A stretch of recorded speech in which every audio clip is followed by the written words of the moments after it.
Bonjour à tous, je voudrais vous proposer des mouvements en complément. Je vous explique pourquoi, parce que j'ai des élèves qui n'osent pas. Alors il y en a qui m'ont demandé justement de l'aide et c'est ce que je viens vous apporter. Je suis parti sur un des projets que j'ai réalisé, alors c'est vraiment le plus simple. Je vous fais remarquer que tout est en anglais, donc la première chose à faire, choisissez dans la language en anglais le français et puis vous allez mieux comprendre. Si je clique sur le drapeau vert, le programme s'est fait et vous ne savez pas s'il a été réalisé ou pas. Je recommence et là ça pose déjà un premier problème. Alors comment résoudre ce problème? Je vais vous donner deux possibilités au départ.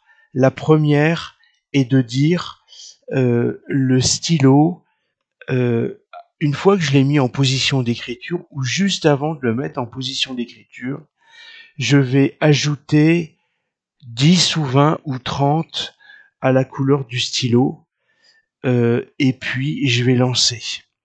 Ce que je peux faire aussi, c'est ajouter un à la taille du crayon, mais même deux. Je vous fais remarquer, j'ai beaucoup d'élèves qui effacent avant de réécrire, c'est pas la peine. Vous pouvez réécrire directement une fois que vous avez la plage d'écriture. Et pour éviter tout problème, parce que monsieur, les traits sont de plus en plus gros. Alors c'est vrai qu'on va avoir un repère, mais ce que l'on peut faire, c'est que on met la taille du stylo à 1 au départ et comme ça, on est sûr qu'on aura toujours la même écriture. Et si je lance, voilà ce qui se passe. Et vous voyez que à partir du moment où je relance, alors le mouvement est tellement rapide que euh, on ne peut pas on ne peut pas apercevoir quelque chose. C'est uniquement parce que je change de couleur que je sais que le mouvement s'est bien fait. Donc ça, c'est la première proposition que je voulais vous faire. Vous en avez une deuxième qui est de dire, eh bien, je vais dupliquer, donc je vais appuyer longtemps.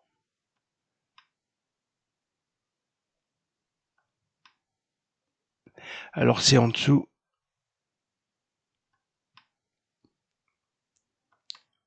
À dupliquer. Et la duplication, en fait, je vais conserver le même programme, mais je vais l'allonger. Bien entendu, il me faut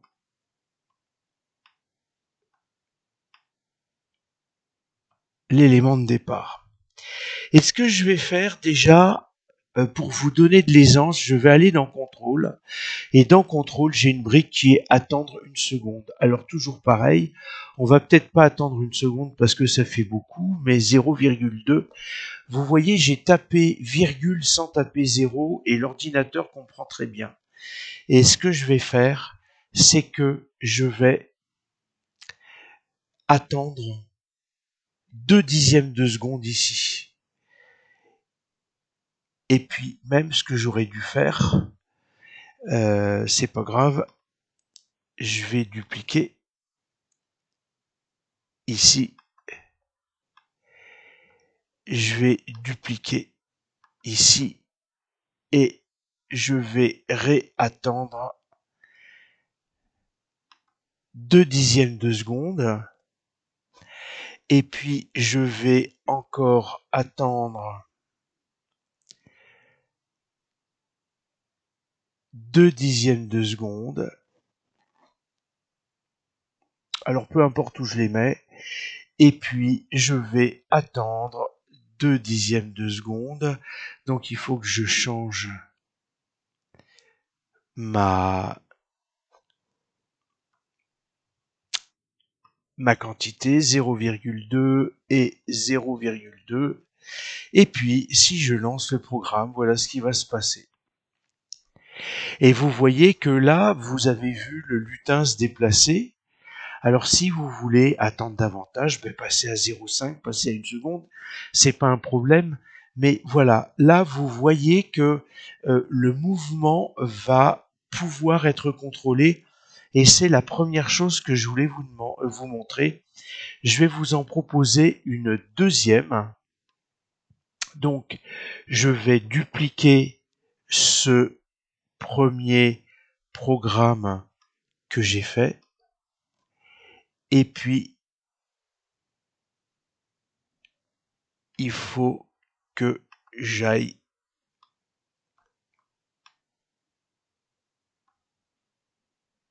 le mettre en bas.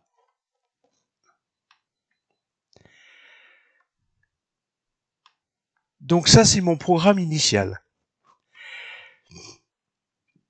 Et dans les mouvements, vous voyez qu'il est noté avancer de 150 pas. Donc après, il va falloir compter. Donc je vous invite à travailler au brouillon. Et si j'avance de 150 pas, comme je suis à moins 100, plus 150, c'est comme si j'allais dans les mouvements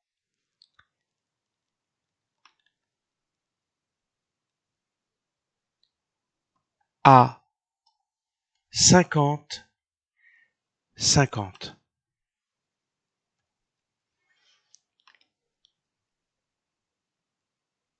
Donc ici, ça va pas m'avancer, mais plutôt que de faire avancer de 150 pas, je vais faire aller en 50-50.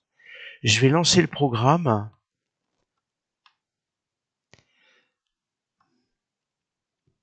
Je récupère la brique de départ de programme.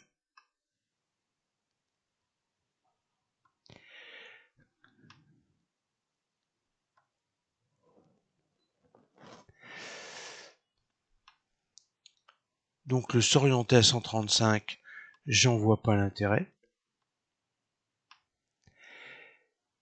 Et ici, si je lance mon programme, voilà ce qui se passe.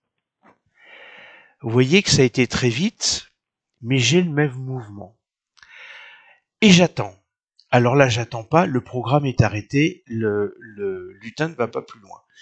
Et puis, si je relance, je vais avoir des traits partout parce que je n'ai pas fait relever le crayon. Ah ben, c'est très bien, j'ai pas ça. En revanche, dans les mouvements, vous avez autre chose qui est plutôt sympa, c'est glisser en 1 seconde. Alors pareil, vous pouvez mettre en 0,5 et si je lance le programme, vous voyez que le lutin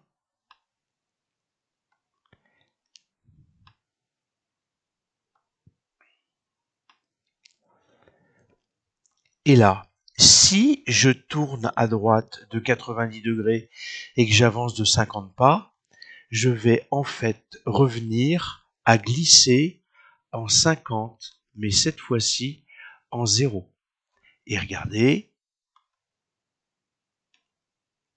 Et puis, si je fais tourner le lutin de 90 degrés et si je réavance de 150 pas, donc si je retire moins 150 à 50, ça veut dire que je reviens en moins 100. Donc je glisse en 1 demi-seconde à moins 100, 0. Et puis enfin, alors je n'ai pas remonté le crayon, c'est normal que j'ai tracé. Je tourne de 90 degrés et plutôt que d'avancer de 50 pas, je vais remonter de 50 pas, donc je vais glisser en 1 demi-seconde à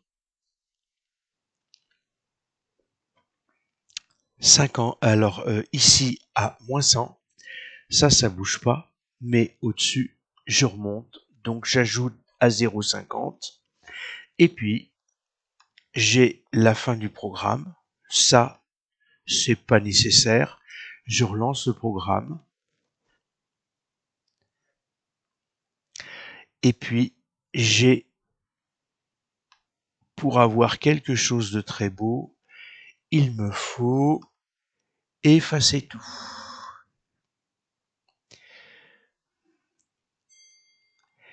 Et je repars.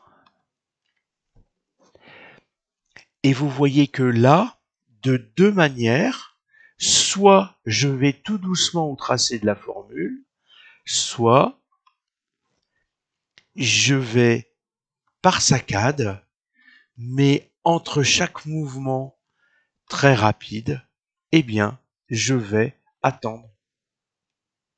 À vous de voir ce qui correspond le mieux, mais surtout, de grâce, faites-vous plaisir. Choisissez une couleur qui est belle, augmentez la taille du crayon, faites ce qu'il faut, de façon à ce que tout soit vraiment à votre image, à votre idée, et puis que vous preniez du plaisir. Donc voilà ce que je voulais vous dire pour cette première vidéo, et je vous en prépare une autre pour vous montrer au moins deux tracés différents à propos du Sim+.